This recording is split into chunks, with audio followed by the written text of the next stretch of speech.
नमस्ते दोस्तों, RPSC learning world पर आपका स्वागत है। आज के इस वीडियो में हम शैक्षिक प्रशासन देखेंगे, एजुकेशनल एडमिनिस्ट्रेशन देखेंगे। इसके पहले ओनली एक वीडियो मैंने अपलोड किया था शैक्षिक प्रबंध, तो शैक्षिक प्रबंध वहाँ डिटेल से मैंने बात की थी, आप जरूर देखिएगा। आज हम देखेंगे शैक्षिक प्रबंध, तो हमने डिटेल से वहाँ पर कवर किया था। आज हम देखेंगे शैक्षिक प्रशासन। देखिए, एजुकेशनल मैनेजमेंट और एडमिनिस्ट्रेशन है ये, ठीक है। तो एजुकेशनल मैनेजमेंट की तो हमने बात कर ली। अब एजुकेशनल एडमिनिस्ट्रेशन या प्रशासन के बारे में आज डिटेल से हम बात करेंगे। देखिए, शैक्षिक प्रबंध में हमने कई देखे थे, जैसे प्रबंध के अंतर्गत गृह प्रबंध वगैरह सभी शामिल होते हैं, है ना। लेकिन शैक्षिक प्रबंध, वहाँ एजुकेशन अगर शब्द शामिल हो गया तो एजुकेशनल मैनेजमेंट में आपदा प्रबंध को भी शामिल कर लिया गया, ठीक है। फिर है, अगर भारत और राजस्थान की बात कर लेते हैं हम, तो भारत में एजुकेशनल मैनेजमेंट की क्या व्यवस्था हुई है और राजस्थान में एजुकेशनल मैनेजमेंट की क्या व्यवस्था है। तो भारत में सबसे पहले देखो, आज़ादी के पहले 1923 में ही एजुकेशनल मैनेजमेंट के लिए एक केंद्रीय माध्यमिक शिक्षा परिषद का गठन हो चुका था। ये तो थी आज़ादी के पहले की बात। आज़ादी के बाद में क्या हुआ, भारत में ताराचंद समिति बनी थी। तो 1948 में ताराचंद समिति बनी थी, और ये क्यों बनी थी, माध्यमिक शिक्षा के मैनेजमेंट के लिए इसको बनाया गया था। तो ताराचंद समिति का संबंध किससे था, माध्यमिक शिक्षा के मैनेजमेंट के लिए। और किस लेवल पर थी ये, इंडियन लेवल पे थी, भारतीय लेवल पर थी, ठीक है। अब वर्तमान स्थिति पूछी जाए तो वर्तमान में भारत में देखो न्यूपा काम कर रहा है दोस्तों। एजुकेशनल मैनेजमेंट के लिए केंद्रीय मानव संसाधन मंत्रालय ने न्यूपा स्थापित की है। अब इस न्यूपा की फुल फॉर्म क्या होगी, एन से नेशनल, यू से यूनिवर्सिटी ऑफ, ई से एजुकेशनल प्लानिंग एंड एडमिनिस्ट्रेशन, ठीक है। National university of educational planning and administration को न्यूपा कहते हैं। आप तो भारत में न्यूपा को याद रखिए, ये केंद्रीय मानव संसाधन मंत्रालय ने बनाई है और ये न्यूपा एजुकेशनल मैनेजमेंट का काम कर रही है पूरे इंडिया में, ठीक है। अब राजस्थान पे आ जाते हैं, ये वर्तमान स्थिति है, न्यूपा काम कर रही है, राजस्थान में सीमेट काम कर रही है, ठीक है। ये दो वर्ड तो हमारे रटे रटाए होने चाहिए, न्यूपा इंडियन लेवल पे और राजस्थान लेवल पे काम कर रही है सीमेट, ठीक है। सीमेट कहाँ है, गोनेट जयपुर में स्थापित की गई है एजुकेशनल मैनेजमेंट के लिए। अब इसका काम क्या है, सबसे पहले तो ये राज्य स्तरीय है, ठीक है, और स्वायत्त शासित संस्था है। इसके काम देखिए सीमेट के। अब नेचुरल है, ये एजुकेशनल प्लानिंग करेगी, परामर्श का काम करेगी, मूल्यांकन का काम करेगी, ठीक है। तो एजुकेशन मैनेजमेंट से रिलेटेड सारे काम करेगी ये सीमेट राजस्थान में। और ये राजस्थान के जितने भी देखो शाला प्रधान होते हैं ना, जैसे प्रिंसिपल, हेडमास्टर वगैरह होते हैं, उनके लीडरशिप प्रोग्राम भी दे रही है, ठीक है। उनमें लीडरशिप प्रशिक्षण का कार्य भी ये कर रही है। तो शिक्षा 1975 तक तो राज्य सूची का विषय था, और 42वां संविधान संशोधन हुआ 1976 में, और इसको समवर्ती सूची में शामिल कर दिया गया। तो वर्तमान में ये समवर्ती सूची का विषय है। समवर्ती सूची आप सभी जानते होंगे, पॉलिटिक्स पढ़ेंगे तो आपको मैं जरूर इसको डिटेल से बताऊंगी। समवर्ती सूची का मतलब है इस पर केंद्र और राज्य दोनों ही कानून बना सकते हैं समवर्ती सूची पर, ठीक है। तो ये 42वें संविधान संशोधन में ये व्यवस्था कर दी गई, इसको समवर्ती सूची में लागू कर दिया गया इस विषय को। एक ये स्टेटमेंट है जो बार बार एग्जाम में पूछा जाता है, भारत का भविष्य उसकी कक्षाओं में निर्मित हो रहा है। ये कोठारी आयोग का स्टेटमेंट था फ्रेंड्स, 1964-66 में कोठारी आयोग बना था, और उसने ही ये कहा था, स्टेटमेंट दिया था कि भारत का भविष्य कहाँ है, कक्षाओं में बन रहा है। अब हम अपने टॉपिक पर आ जाते हैं, शैक्षिक प्रशासन पे, एजुकेशनल एडमिनिस्ट्रेशन पे। एजुकेशनल एडमिनिस्ट्रेशन, तो प्रशासन जो शब्द है वो मिनिस्टर से बना है, और मिनिस्टर लैटिन भाषा का शब्द है, और इसका सीधा मतलब होता है सर्विस या वर्क, ठीक है, सेवा या कार्य, ओके। प्रशासन पूर्व निर्धारित उद्देश्य की पूर्ति के लिए जो शैक्षिक संगठन है, कोई भी शैक्षिक संगठन हो, उसका नेतृत्व करता है, निर्देशन करता है और पथ प्रदर्शन करता है। इसके रिलेटेड शैक्षिक प्रशासन की हम दो मोस्ट इंपोर्टेंट डेफिनेशन देख लेते हैं। अब लूथर गुलिक महोदय ने क्या कहा कि कार्य को करवाना और उद्देश्यों की प्राप्ति करना, यही प्रशासन है। एडमिनिस्ट्रेशन क्या है कि काम को करवाओ और उद्देश्यों की प्राप्ति करो, ये एडमिनिस्ट्रेशन है। जबकि कैम्पबेल महोदय ने कहा है कि जो शैक्षिक प्रशासन है, जो एजुकेशनल एडमिनिस्ट्रेशन है, उसमें शिक्षण और सीखने की प्रक्रिया दोनों मिक्स है। तो बिल्कुल मिक्स है। शिक्षण कौन करवा रहा है, टीचर करवा रहा है, सीख रहा कौन है, बच्चा सीख रहा है। तो इन दोनों के द्वारा, प्रोसेस के द्वारा जो आउटपुट आएगा, जो रिजल्ट आएगा, ठीक है, जो उद्देश्यों की पूर्ति होगी, वही शैक्षिक प्रशासन है, ये कैम्पबेल महोदय ने कहा। इसके साथ में नई शिक्षा नीति 1986 के द्वारा बताया गया कि व्यक्ति को आत्मनिर्भर बनाना, समाजोपयोगी बनाना, ठीक है, और एक श्रेष्ठ नागरिक के रूप में जो है स्थापित करना, उसको विकसित करना ही शैक्षिक प्रशासन है। ये नई शिक्षा नीति 1986 कहती है। तो तीन मुख्य कोटेशन हो गई। ये आपने देख ही लिया होगा। प्लीज़ लाइक एंड शेयर यदि आपको कंटेंट पसंद आता है तो।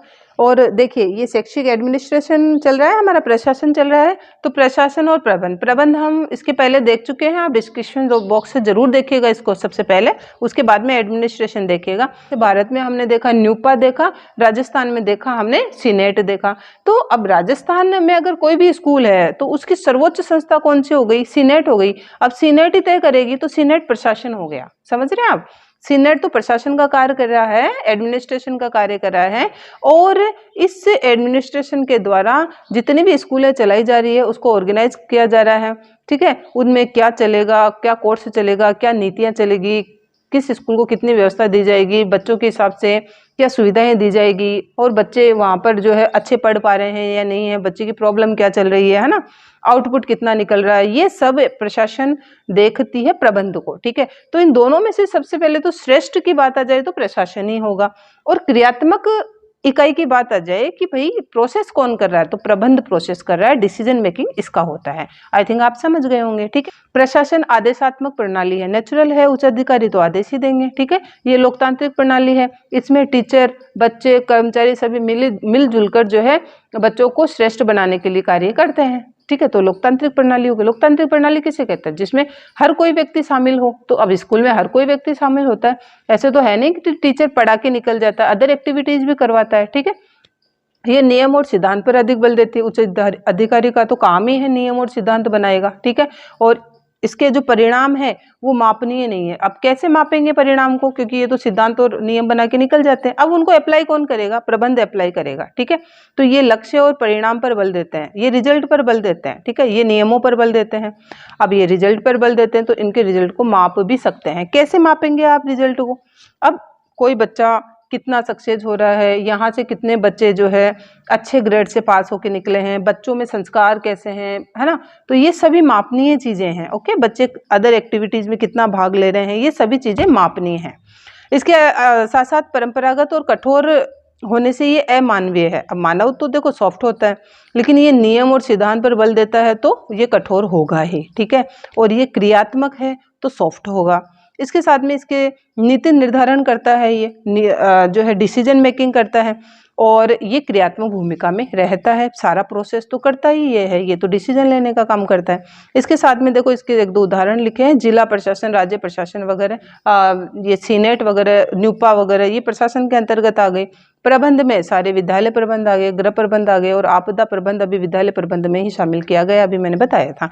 तो आई थिंक आप प्रशासन और प्रबंध को समझ गए हैं। अब देखिए, आधुनिक प्रबंध का अगर जन्मदाता पूछा जाए तो हेनरी फेयोल है। आगे अच्छे से बात भी करेंगे हम इनकी। तो आधुनिक प्रबंध का जन्मदाता हेनरी फेयोल, ये फ्रांस के थे। देखिए, प्रबंधन के सिद्धांतों का जनक भी हेनरी फेयोल ही है। इन्होंने करीब 14 सिद्धांत बताए हैं शैक्षिक प्रबंध के, है ना। तो प्रबंध का जन्मदाता या प्रबंध के सिद्धांतों का जन्मदाता हेनरी फेयोल है। इसके साथ में वैज्ञानिक प्रबंध का जन्मदाता पूछ ले तो ये टेलर महोदय है, FW टेलर।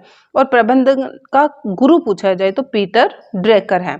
अब हम देख लेते हैं दोस्तों शैक्षिक प्रशासन के प्रकार। अब जो एजुकेशनल एडमिनिस्ट्रेशन है वो दो प्रकार का होता है दोस्तों, केंद्रीकरण और विकेंद्रीकरण।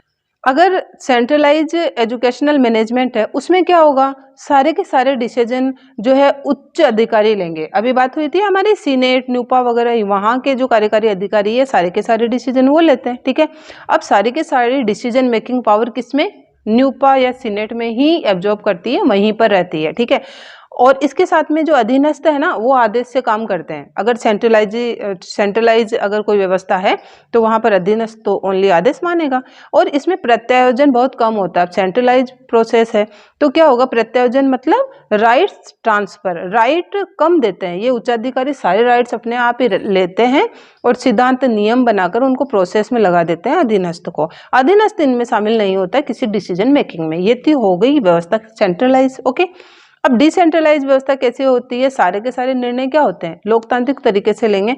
मतलब अधीनस्थों को भी शामिल करेंगे, है ना, कि भाई आपके हिसाब से कैसी योजना बनानी चाहिए, आपके हिसाब से इसके प्रोसेस के लिए, अच्छे रिजल्ट के लिए क्या काम करना चाहिए, तो वो भी अपनी भूमिका निभाते हैं, वो भी डिसीजन में साथ देते हैं अधीनस्थ भी, तो वो डिसेंट्रलाइज हो गई। ठीक है, और इसमें जो राइट ट्रांसफर है, जो प्रत्यायोजन है, वो बहुत ही अच्छे से किया जाता है। मतलब जो अधीनस्थ अधिकारी है ना, उनको भी छोटे छोटे कार्य बांटे जाते हैं।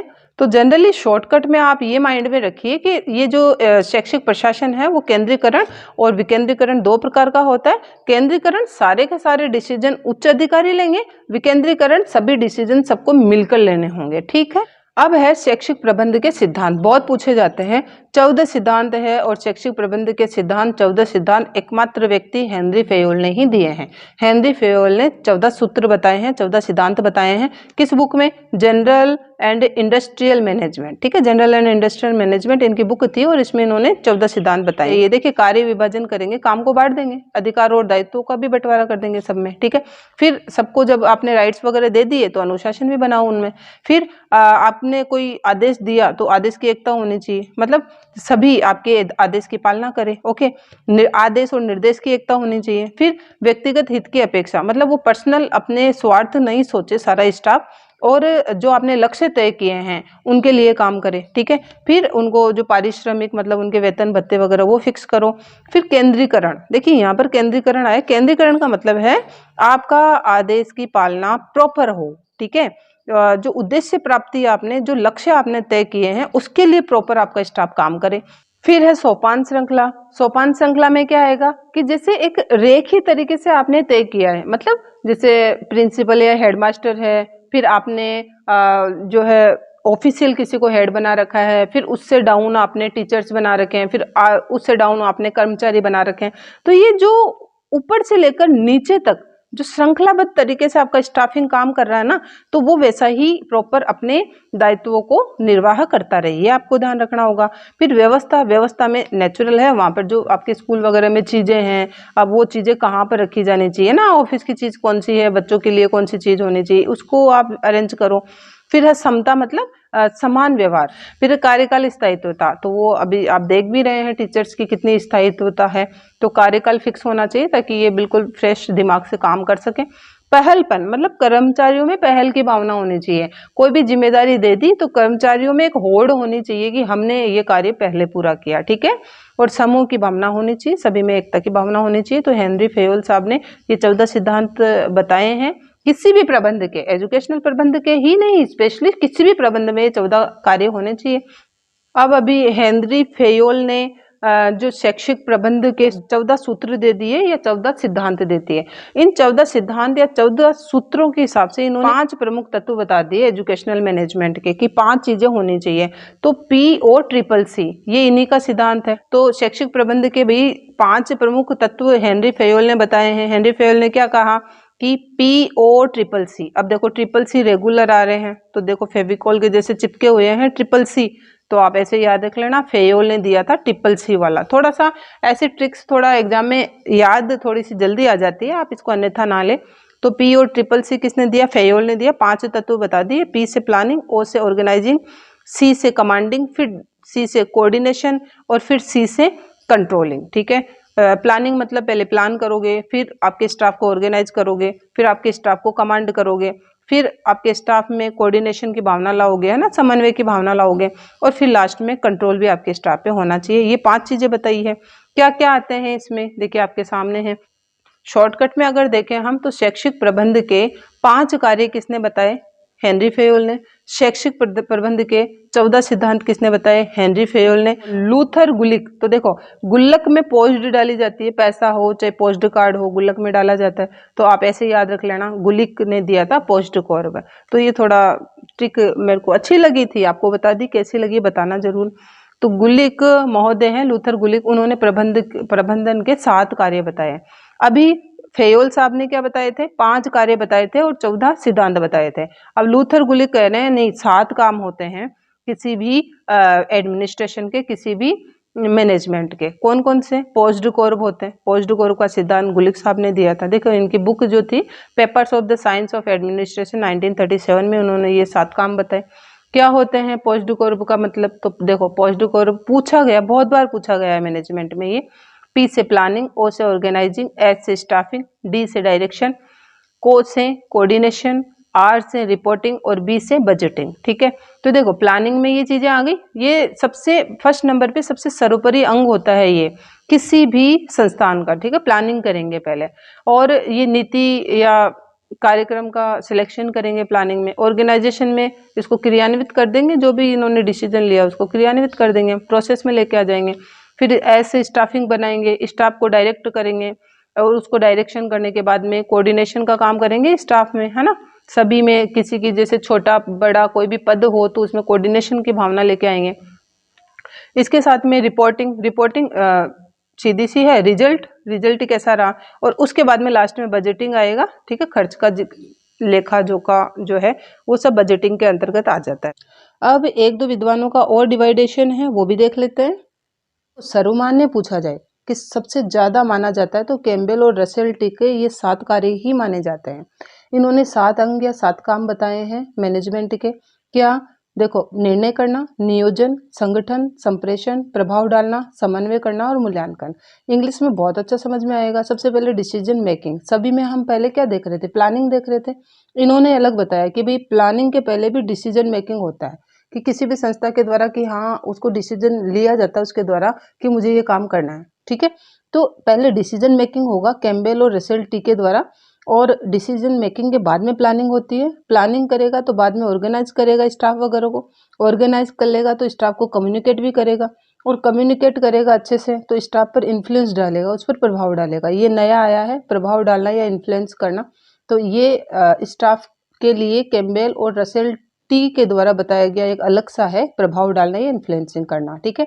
कोऑर्डिनेट सभी में पढ़ रहे थे हम, समन्वय करना, और फिर एवल्यूट करेंगे, लास्ट में मूल्यांकन करेंगे। तो ये 7 अंग या 7 काम कैम्बेल, रसेल टी, ग्रेग ने बताए हैं, और ये सर्वमान्य सूत्र है। अब एक है JVV सीवर्स का है।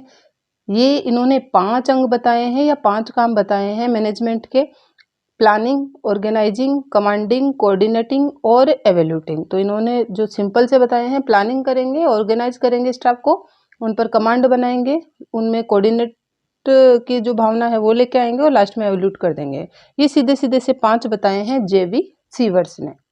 अब हमारा लास्ट पार्ट बचता है। जे हार्टले ने बताए एजुकेशनल मैनेजमेंट के 3 तत्व, मतलब कि भाई कोई भी मैनेजमेंट हो उनमें ये 3 काम तो 3 तत्व तो शामिल होंगे ही।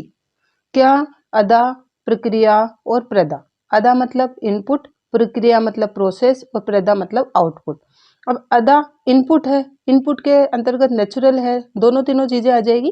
मानवीय अंग आएगा, भौतिक अंग आएगा और अपेक्षित अंग आएगा। मानवीय अंग में स्टाफिंग, बच्चे वगैरह, कर्मचारी सभी का चयन।